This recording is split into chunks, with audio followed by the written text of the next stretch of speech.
पश्चिमी मीडिया ने दावा किया कि यूरोपियन यूनियन को झुकाने के लिए पुतिन एक बार फिर गैस की सप्लाई रोक सकते हैं। इससे पहले 11 जुलाई को रूस ने यूरोप के लिए नॉर्ड स्ट्रीम 1 पाइपलाइन से गैस की सप्लाई पूरी तरह से रोक दी थी, जिसकी वजह से पूरे यूरोप में खलबली मच गई थी। शक ये तक जताया जा रहा था कि जंग में यूक्रेन का साथ देने की वजह से रूस यूरोप के देशों को गैस की सप्लाई कभी नहीं करेगा। हालांकि ठीक 10 दिन के बाद यानी 21 जुलाई को रूस ने यूरोप के लिए नॉर्ड स्ट्रीम 1 पाइपलाइन से गैस की सप्लाई शुरू कर दी थी।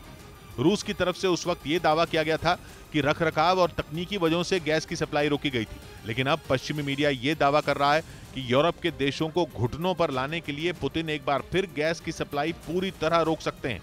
और ऐसा इसलिए कहा जा रहा है क्योंकि रूस की ऊर्जा कंपनी ने यह ऐलान किया है कि 28 जुलाई से नॉर्ड स्ट्रीम 1 पाइपलाइन से यूरोप को भेजी जाने वाली गैस की सप्लाई में भारी कटौती की जाएगी।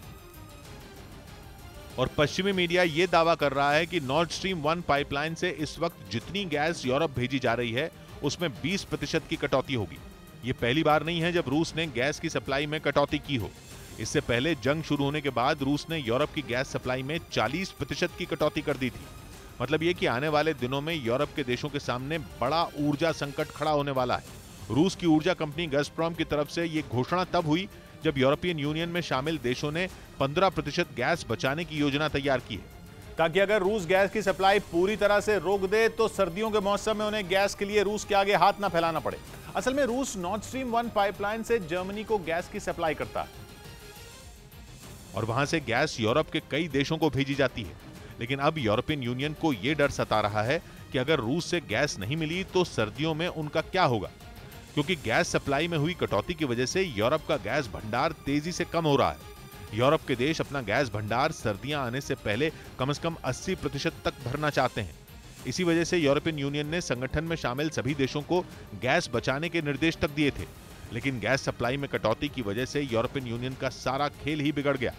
आलम यह है कि घटते घटते यूरोप का गैस भंडार 50% के करीब पहुंच चुका है और हर गुजरते दिन के साथ गैस का स्टॉक कम होता जा रहा है। आरोप है कि पुतिन जंग की शुरुआत के बाद से ही कच्चे तेल और नेचुरल गैस को हथियार की तरह इस्तेमाल कर रहे हैं और दावा है कि इस बार भी उन्होंने एक सोची समझी रणनीति के तहत यूरोप तक गैस की सप्लाई रोकी है और अपने इस फैसले के जरिए वो यूरोप और अमेरिका पर दबाव बना रहे हैं ताकि रूस पर लगे प्रतिबंध हटाए जा सकें।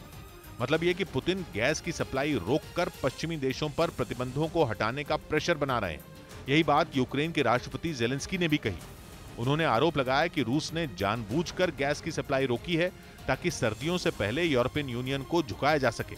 हालांकि रूस की तरफ से बार बार एक ही जवाब आया और वो ये कि तकनीकी खामी की वजह से नॉर्ड स्ट्रीम 1 पाइपलाइन से सप्लाई कम हुई है और इसीलिए यूरोपियन यूनियन को यह डर सताने लगा है कि यूरोप तक गैस की सप्लाई का जुलाई आखिरी महीना हो सकता है। परेशानी यह है कि यूरोप की जरूरत पूरी करने के लिए उसके पास कोई बड़ा प्लान भी नहीं है और इसीलिए यूरोपियन यूनियन परेशान है। हालांकि गैस की कमी से निपटने के लिए यूरोप ने एक इमरजेंसी प्लान पर काम करना शुरू कर दिया है।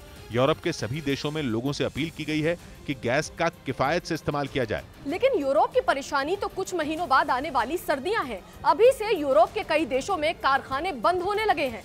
जर्मनी जैसे बड़े देशों में भी अर्थव्यवस्था औंधे मुंह गिरने लगी है।